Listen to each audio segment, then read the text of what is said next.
Hey guys, it's DT back with another unboxing. A lot of you guys have been asking for a Venom statue, and now since the movie is out, I thought I'd start where it all began, in this comic book right here, Amazing Spider-Man number 300.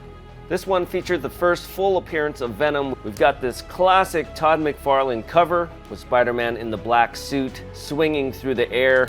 Very dynamic pose. This cover has been homaged many times over the years. Actually, the very next issue, issue 301, used the same exact pencils. They just colored it differently. It's a white cover with the traditional Spider-Man costume on, but very iconic cover, and this statue right here is actually the 3D version of it.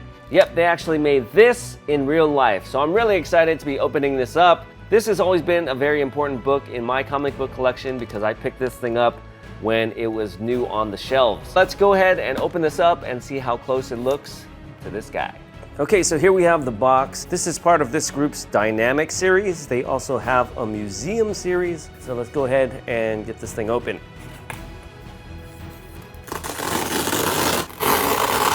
All right, let's see what we got in here. Oh wow, we get an art print with this. Pretty cool. See a lot of foam padding, which is a good sign. Okay, we've got some webbing. Feels like this is made out of metal wire. Should be very durable. We've got some pieces wrapped in bubble wrap. Some nice shiny symbiote. Looks like some more of the same. Here's a look at that piece. Nice symbiote swoosh. All right, I can already see Spider-Man's on this side. Looks like he's all in one piece. Gotta be careful taking him out. Here he is. Okay, he's got his hands extra wrapped up. All right, and here we have Spider-Man in the black suit. As you can see, he's got the very dynamic pose with his foot coming up to his head. His knee actually goes over his head. Very cool pose to show off his flexibility. He's got all his fingers. This thing was packed very nicely. Got the spider on the back and on the front. He's got a little peg and key there on his rear end. Very sleek looking Spider-Man. I'll give you guys a better look at this on the table. And now I think we got our base over on this side. And here it is. Here's a look at the bottom of the base. We've got the silhouette of Spider-Man there. This is 18 and that says 50. So they made 50 of these. Got some really nice brick there. Some boarded up windows. Wood looks pretty good. And on this side we have, I guess, the interior of the wall. It looks like the concrete mortar inside. And we have these big concrete blocks. It looks like a pretty simple assembly.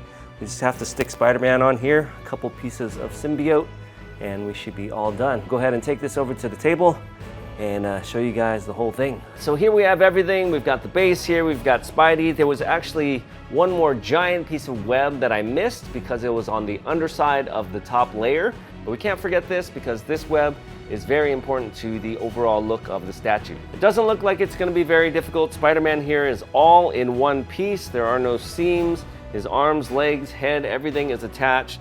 He's got a key and a peg down here on his rear end that just fits into the key right here on the corner. I believe he actually has a magnet on his heel as well for some added stability and support. We'll go ahead and drop him in. Okay, fits in there nicely. The heel sticks just like a spider. You can't see the peg at all. It just looks like Spider-Man's kind of sliding off the corner of this little building. The cover is kind of flying through midair, but of course you can't do that without some kind of support underneath. But I think this gets the job done, creates a nice illusion that he's jumping off of this building. Then we have some of these symbiote pieces. There are a couple keys here on this boarded up window. Looks like this one goes up here and it just sticks onto the side of the building. And then this one has a key as well that goes here. And there we go. We got the symbiote coming out of the window. Spider-Man flying through the air. Then we have the web. It looks like the classic Todd McFarlane spaghetti web with the straight lines and then the little bits wrapped around it. There's a little hole on the bottom of his palm where this piece inserts. Comes out just like that. And then the back, I think, is a little more tricky. It comes pre-bent like this we look at the cover, the bends in it are a little bit more smooth. So I think we have to kind of mold this to our liking. So it's got the little piece here that sticks out, and there's a little hole right below Spider-Man's left pinky. Kind of just goes in. I'm gonna do this off of the statue. Gonna try and create a little bit more roundness in here. After it exits his hand, it kind of makes a little loop. If you have something that you can kind of bend this around, right now I'm just using my finger, and we don't want to mess with the wires too much. They are painted. As I'm bending this thing, it's kind of splitting a little bit, so I don't want to mess with it too much. Right now, gravity kind of wants to turn it and pull it out of the hand. So I was able to keep the web in place by slightly bending the little rod that goes into his fingers, and that way it creates a little bit more friction. But here's what I came up with so far. I might still tweak this a little bit, but I think it looks pretty good. But here it is, ASM 300 in real life.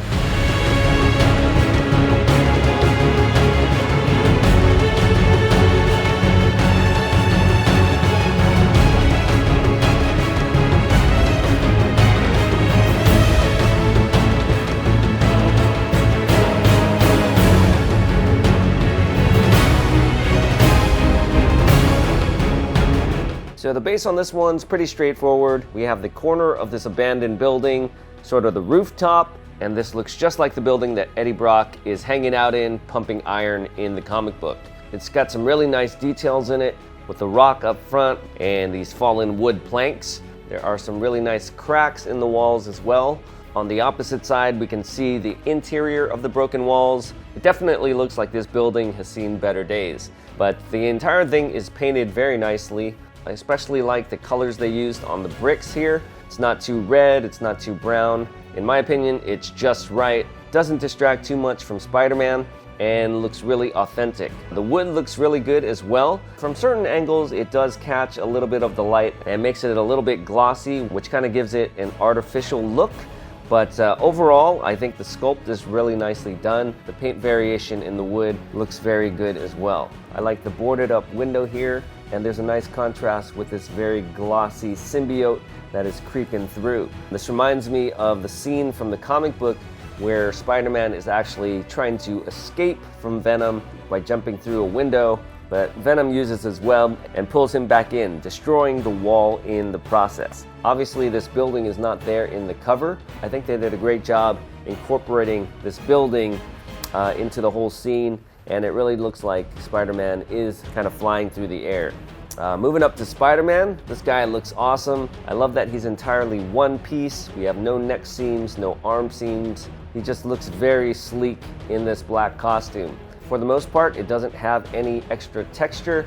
It is very smooth with a matte finish. There are some sculpted details with the spider design on the front and the back. We can also see some nice cloth folds in his foot, and that matches up almost perfectly with the 2D version on the cover. On the other foot, we can also see the 2 folds on the top that appear in the original drawing as well. So very good attention to detail. If you are looking for a 3D recreation of this cover, this is the statue to get. If you prefer the original costume, they did a version where he has the red and blue costume. He's not on the abandoned building. I think the building actually has a window, so that is a great option as well. At the end of this comic book, Spider-Man actually throws his black costume into the fire and changes back into the red one because he doesn't want to look anything like Venom. But a very classy Spider-Man here.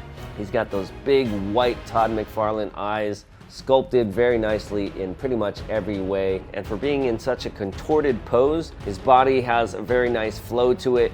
We have a lot of energy through his fingers on both of his hands.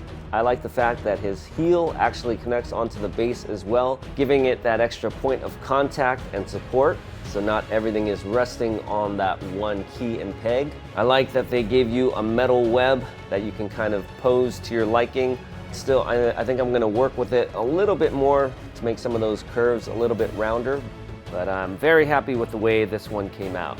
Okay guys, so that was my custom ASM 300 statue. Let me know what you guys think in the comments down below, and stay tuned because I've got a lot more Venom stuff coming up on the channel. Thanks for watching, and we'll see you guys next time.